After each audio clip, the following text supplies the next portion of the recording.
বুধবার দুপুরে মানিক মিয়া এভিনিউতে অনুষ্ঠিত হবে খালেদা জিয়ার জানাজা। রাষ্ট্রীয় মর্যাদায় দাফন করা হবে জিয়াউর রহমানের কবরের পাশে, জানালেন মন্ত্রিপরিষদ সচিব। খালেদা জিয়ার মৃত্যুতে 3 দিনের রাষ্ট্রীয় শোক ঘোষণা। সরকারি আধা সরকারি দপ্তরে অর্ধনমিত থাকবে পতাকা। বুধবার সাধারণ ছুটি। খালেদা জিয়ার মৃত্যুতে বিএনপির নতুন কর্মসূচি ঘোষণা। টানা 7 দিনব্যাপী শোক পালনের সিদ্ধান্ত। দলীয় কেন্দ্রীয় কার্যালয়ে উত্তোলন করা হবে কালো পতাকা। বিএনপি চেয়ারপারসনের মৃত্যুতে বিশ্ব নেতাদের শোক। খালেদা জিয়ার সঙ্গে শেষ উষ্ণ সাক্ষাৎকার স্মরণ করে মোদির পোস্ট। বাংলাদেশের পাশে থাকার আশ্বাস পাক প্রধানমন্ত্রীর। মাকে নিয়ে তারেক রহমানের আবেগঘন বার্তা দিয়ে ফেসবুক পোস্ট। জানালেন বাংলাদেশের গণতান্ত্রিক পরিক্রমায় চিরস্মরণীয় হয়ে থাকবেন খালেদা জিয়া। টানা অসুস্থতার সাথে লড়াইয়ের পর না ফেরার দেশে পাড়ি জমিয়েছেন বিএনপির চেয়ারপারসন খালেদা জিয়া। জাতির রাজনৈতিক ইতিহাসের অবসান ঘটিয়ে বিএনপি চেয়ারপারসন ও সাবেক প্রধানমন্ত্রী খালেদা জিয়ার শেষ বিদায়কে ঘিরে রাষ্ট্রীয়ভাবে নেওয়া হচ্ছে সব প্রস্তুতি। রাষ্ট্রীয় মর্যাদায় তাকে দাফনের সিদ্ধান্ত নিয়েছে সরকার। মন্ত্রিপরিষদ সচিব শেখ আব্দুর রশিদ জানিয়েছেন, খালেদা জিয়াকে পূর্ণ রাষ্ট্রীয় মর্যাদায় দাফন করা হবে। উপদেষ্টা পরিষদের জরুরি সভা শেষে মঙ্গলবার সচিবালয়ে সাংবাদিকদের ব্রিফিংয়ে তিনি তথ্য জানান। তিনি বলেন, বিএনপি চেয়ারপারসন ও সাবেক প্রধানমন্ত্রী খালেদা জিয়াকে সংসদ ভবন এলাকার পাশে জিয়া উদ্যানে দাফন করা হবে। সেখানে তার স্বামী প্রয়াত রাষ্ট্রপতি শহীদ জিয়াউর রহমানের কবরের পাশেই তাকে সমাহিত করা হবে। মন্ত্রিপরিষদ সচিব আরও জানান, বুধবার সংসদ প্লাজায় জোহরের নামাজের পর বেগম খালেদা জিয়ার জানাজা অনুষ্ঠিত হবে। আজ তার মরদেহ এভারকেয়ার হাসপাতালে রাখা হবে। বুধবার সকালে সেখান থেকে মরদেহ সংসদ ভবনে আনা হবে। দেশের রাজনীতিতে দীর্ঘদিনের প্রভাবশালী এই নেত্রীর শেষ বিদায়ে রাষ্ট্রীয়ভাবে সর্বোচ্চ সম্মান প্রদর্শনের মধ্য দিয়ে জাতি তাকে শেষ শ্রদ্ধা জানাবে। দীর্ঘদিন ধরেই রাজধানীর এভারকেয়ার হাসপাতালে ছিলেন নিবিড় পর্যবেক্ষণে। টানা অসুস্থতার সাথে লড়াইয়ের পর না ফেরার দেশে পাড়ি জমিয়েছেন বিএনপির চেয়ারপারসন খালেদা জিয়া। তার মৃত্যুতে শোকে স্তব্ধ পুরো দেশ। শোক জানিয়েছেন রাজনীতিক, বিভিন্ন দেশের রাষ্ট্রপ্রধান থেকে শুরু করে বিভিন্ন আন্তর্জাতিক সংস্থাও। এমন পরিস্থিতিতেই জাতির উদ্দেশ্যে ভাষণ দেন অন্তর্বর্তী সরকারের প্রধান উপদেষ্টা অধ্যাপক ডক্টর মোহাম্মদ ইউনূস। মঙ্গলবার দুপুর 12টায় জাতির উদ্দেশ্যে দেওয়া ভাষণে প্রধান উপদেষ্টা জানান, বিএনপি চেয়ারপারসনের মৃত্যুতে বুধবার থেকে শুক্রবার পর্যন্ত 3 দিনের রাষ্ট্রীয় শোক ঘোষণা করা হয়েছে। এছাড়া বুধবার সারা দেশে সাধারণ ছুটি থাকবে। জাতির অপূরণীয় ক্ষতির দিনে দেশবাসীকে শান্ত ও ধৈর্য ধরার আহ্বান জানিয়েছেন প্রধান উপদেষ্টা। বলেন, দেশ ও জাতির জন্য অবদানের কারণে বিএনপির চেয়ারপারসন খালেদা জিয়াকে জাতি চিরকাল স্মরণ করবে। এর আগে মঙ্গলবার সকাল 6টায় রাজধানীর এভারকেয়ার হাসপাতালে চিকিৎসাধীন অবস্থায় শেষ নিঃশ্বাস ত্যাগ করেন খালেদা জিয়া। এই সময় তার পাশে ছিলেন ছেলে তারেক রহমান, তারেকের স্ত্রী জুবাইদা রহমান, মেয়ে জাইমা রহমান সহ পরিবারের সদস্য ও বিএনপির মহাসচিব মির্জা ফখরুল ইসলাম আলমগীর। খালেদা জিয়া দীর্ঘদিন ধরেই নানা অসুস্থতায় ভুগছিলেন। চলতি বছর 7 জানুয়ারি লন্ডনে খালেদা জিয়াকে চিকিৎসা দেওয়া হয়েছিল। তার স্বাস্থ্যের অনেকটা উন্নতিও হয়েছিল, তবে নানা রোগে জটিলতা ও শরীর মনের ধকল সহ্য করে তিনি দুর্বল হয়ে পড়েছিলেন। সবশেষ গত 23 নভেম্বর তাকে রাজধানীর এভারকেয়ার হাসপাতালে ভর্তি করা হয়েছিল। 1 মাসের কিছু বেশি সময় সেখানেই চিকিৎসাধীন থাকার পর মারা যান তিনি। দীর্ঘদিন ধরে নানা শারীরিক জটিলতায় ভুগছিলেন বিএনপির চেয়ারপারসন বেগম খালেদা জিয়া। রাজধানীর এভারকেয়ার হাসপাতালে নিবিড় পর্যবেক্ষণে থাকার পর মঙ্গলবার সকাল 6টায় তিনি শেষ নিঃশ্বাস ত্যাগ করেন। মৃত্যুকালে তার বয়স হয়েছিল 80 বছর। মঙ্গলবার সকাল 9টায় দলের পক্ষ থেকে আনুষ্ঠানিকভাবে খালেদা জিয়ার মৃত্যুর খবর জানান বিএনপির মহাসচিব মির্জা ফখরুল ইসলাম আলমগীর। এরপর বিএনপির সিনিয়র যুগ্ম মহাসচিব রুহুল কবির রিজভী জানান, দলের চেয়ারপারসন খালেদা জিয়ার মৃত্যুতে 7 দিনের শোক কর্মসূচি ঘোষণা করেছে বিএনপি। মঙ্গলবার থেকে আগামী 1 সপ্তাহ দলটির সব কার্যালয়ে কালো পতাকা উত্তোলন করা হবে। এ সময় দলের নেতাকর্মীরা কালো বেজ ধারণ করবে। এছাড়া নয়াপল্টনের কেন্দ্রীয় কার্যালয় ও গুলশান চেয়ারপারসনের কার্যালয় সহ দেশের সব বিএনপি কার্যালয়ে শোক বই খোলা রাখা হবে। কর্মসূচি ঘোষণার আগে সাংবাদিকদের বিএনপি মহাসচিব মির্জা ফখরুল ইসলাম আলমগীর বলেন, এগুলো প্রাথমিকভাবে নেওয়া কর্মসূচি, পরবর্তীতে আরও কর্মসূচি ঘোষণা করা হবে। খালেদা জিয়ার মৃত্যুর সংবাদ দেশের রাজনৈতিক অঙ্গনে গভীর শোক সৃষ্টি করেছে। রাজনৈতিক নেতা ও সাধারণ মানুষ সামাজিক যোগাযোগ মাধ্যমে শোকবার্তা প্রকাশ করছেন। রাজনৈতিক নেতারা বলছেন, দেশের জন্য তার ত্যাগ ও অবদান স্মরণীয় হয়ে থাকবে এবং ভবিষ্যৎ প্রজন্মের জন্য শিক্ষণীয় উদাহরণ হয়ে থাকবে। হিমাতুল জান্নাত, যুগান্তর নিউজ।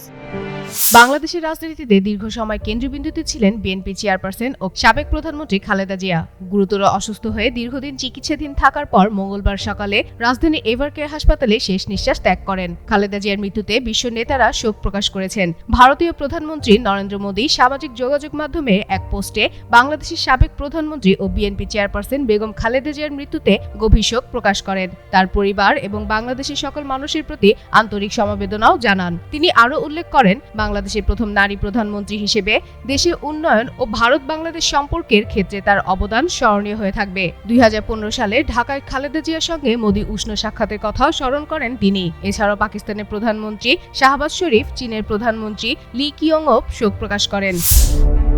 বাংলাদেশের একজন প্রভাবশালী রাজনৈতিক নেত্রী, সাবেক প্রধানমন্ত্রী ও বিএনপি চেয়ারপারসন খালেদা জিয়া মারা গেছেন।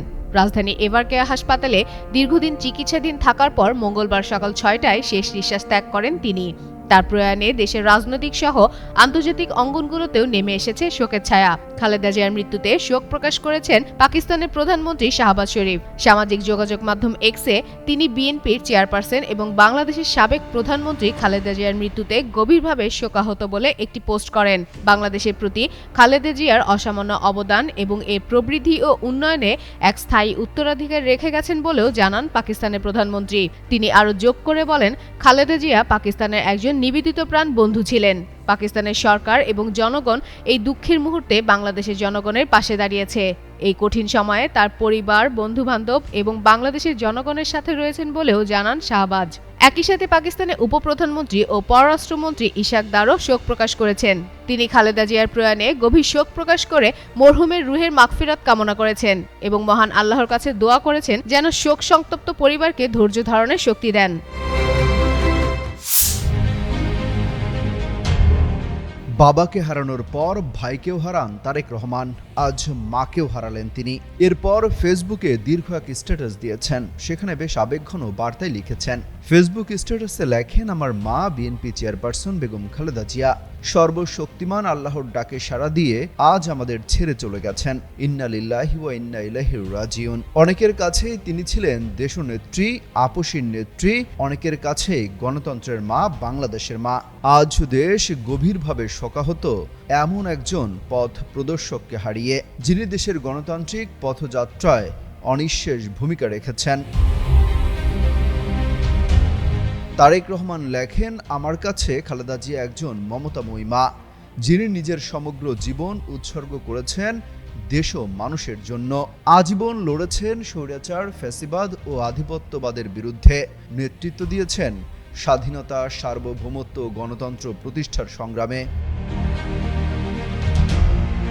তারেক রহমান পোস্টে উল্লেখ করেন, ত্যাগ ও সংগ্রামে ভাস্বর হয়েও তিনি ছিলেন পরিবারের সত্যিকারের অভিভাবক, এমন একজন আলোকবর্তিকা যার অপরিসীম ভালোবাসা আমাদের সবচেয়ে কঠিন সময়েও শক্তি ও প্রেরণা জুগিয়েছে। তিনি বারবার গ্রেফতার হয়েছেন, চিকিৎসা থেকে বঞ্চিত হয়েছেন, সর্বোচ্চ নিপীড়নের শিকার হয়েছেন। তবুও যন্ত্রণা, একাকিত্ব, অনিশ্চয়তার মধ্যে থেকেও তিনি অদম্য সাহস, সহানুভূতি ও দেশপ্রেম সঞ্চার করেছিলেন পরিবারের প্রতিটি সদস্যের মাঝে।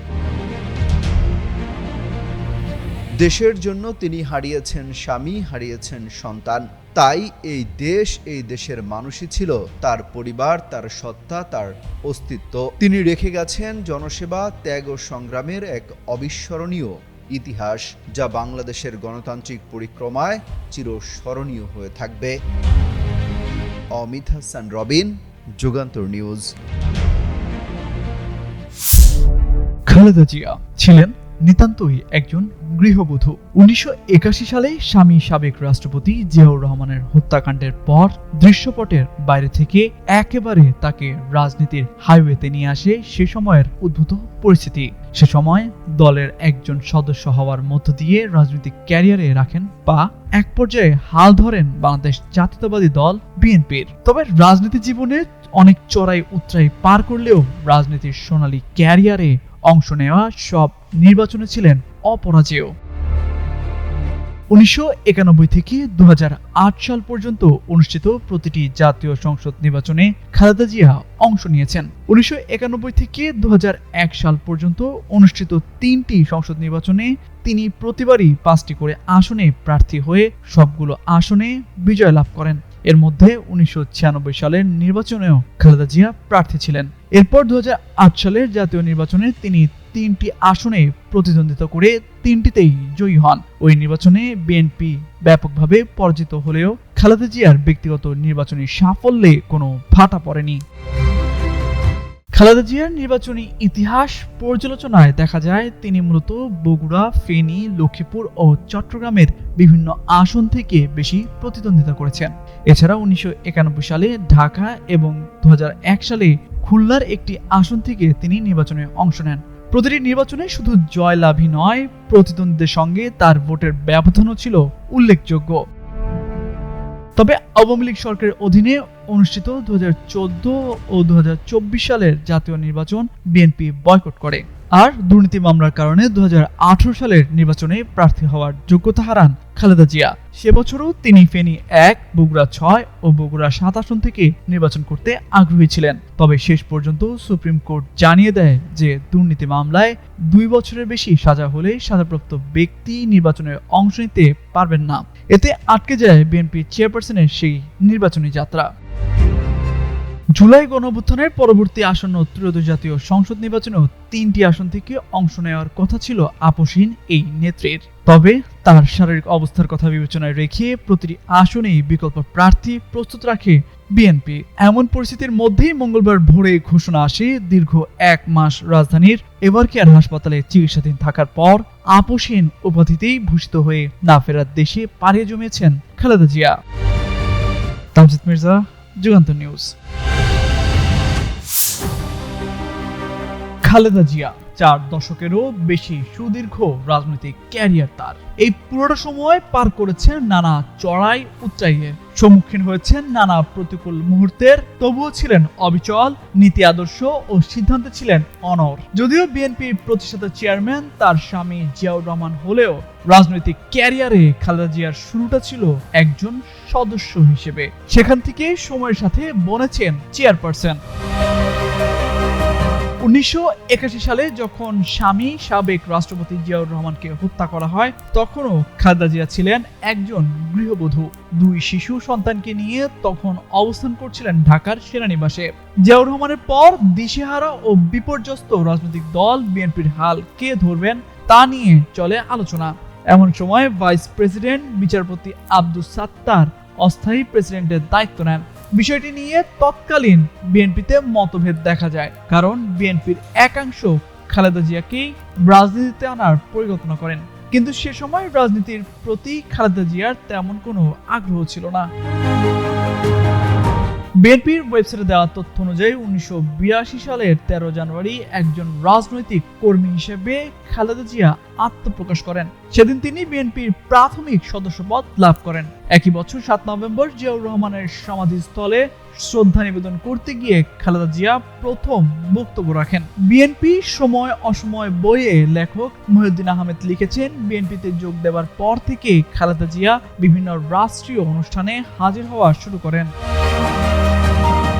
1982 সালের 24 মার্চ তৎকালীন সেনাপ্রধান HM এরশাদ এক সামরিক অভ্যুত্থানের মাধ্যমে রাষ্ট্রপতি আব্দুস সাত্তারকে ক্ষমতাচ্যুত করেন। তখন সাত্তার আনুষ্ঠানিকভাবে বিএনপির চেয়ারম্যান থাকলেও দল পরিচালনায় খালেদা জিয়ার প্রভাব বাড়তে থাকে। 1983 সালের মার্চ মাসে খালেদা জিয়া দলের ভাইস চেয়ারম্যান হন এবং এপ্রিল মাসের প্রথমে বিএনপির এক বর্ধিত সভায় তিনি ভাষণ দেন। সিনিয়র ভাইস চেয়ারম্যান হিসেবে দায়িত্ব পালনের কয়েক মাস পরেই খালেদা জিয়া দলের ভারপ্রাপ্ত চেয়ারম্যান হন। এ সময় এরশাদ বিরোধী আন্দোলনে সক্রিয় হয়ে ওঠেন তিনি।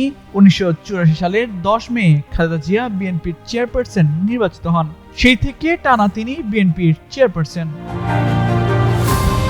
1983 সালে খালেদা জিয়ার নেতৃত্বে 7 দলীয় ঐক্যজোট গঠিত হয়। একই বছর সেপ্টেম্বরে জোটের মাধ্যমে সামরিক শাসনের বিরুদ্ধে আন্দোলনে নামেন। 1987 সাল থেকে খালেদা জিয়া এরশাদ হটাও এক দফার আন্দোলন শুরু করেন। একটানা নিরলস ও আপোষহীন সংগ্রামের পর 1991 সালের 27 ফেব্রুয়ারি অনুষ্ঠিত সংসদ নির্বাচনের সংখ্যাগরিষ্ঠতা পায় বিএনপি। খালেদা জিয়া 1991 সালে প্রথমবারের মতো দেশের প্রধানমন্ত্রী পদে নির্বাচিত হন। এরপর 1996 সালের 15 ফেব্রুয়ারি দ্বিতীয়বার ও 2001 সালে জোটগতভাবে নির্বাচন করে তৃতীয়বারের মতো প্রধানমন্ত্রী হন তিনি। নির্বাচনের ইতিহাসে খালেদা জিয়ার এক অনন্য রেকর্ড হচ্ছে 5টি সংসদ নির্বাচনে 23 আসনে প্রতিদ্বন্দ্বিতা করে সবকটিতেই তিনি জয়ী হয়েছেন। সেনা সমর্থিত 111 এর তত্ত্বাবধায়ক সরকারের আমলেই খালেদা জিয়াকে 2007 সালের 3 সেপ্টেম্বর গ্রেপ্তার করা হয়। দীর্ঘদিন কারাবাসের পর তিনি আইনি লড়াই করে সবকটি মামলায় জামিন নিয়ে মুক্তি পান। জিয়া অরফানেজ ট্রাস্ট দুর্নীতি মামলায় তাকে কারাদণ্ড দেয়া হয়। সবশেষ 24-এর 5 আগস্ট শেখ হাসিনার পতনের পর তিনি মুক্তি লাভ করেন। আসন্ন নির্বাচনে খালেদা জিয়া 3টি আসন থেকে নির্বাচনের ঘোষণা দেন। তামজিদ মির্জা, যুগান্তর নিউজ।